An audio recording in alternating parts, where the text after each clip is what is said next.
Welcome to Guide Guru. We hope this video helps.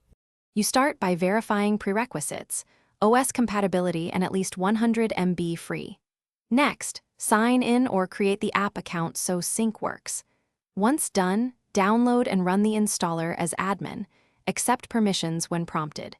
You do this now to avoid later stalls because missing permissions block system font registration. Make sure to keep your device connected to the internet during setup, and note where the installer places files so you can find logs if needed. You now import and organize fonts. Use import, then choose folder to add many files in one action. After import, preview each face and create tags or collections to group by project or client. This speeds future searches. Once organized, enable auto-activation so design apps like Photoshop and InDesign receive fonts on demand.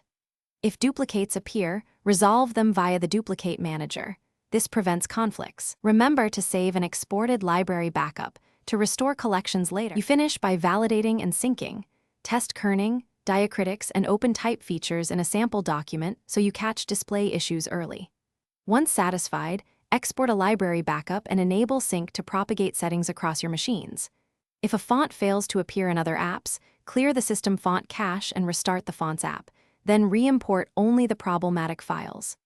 This troubleshooting step often resolves registration conflicts. If it doesn't, check permissions and reinstall the app as a last resort. Thanks for watching. Consider subscribing if we helped you today.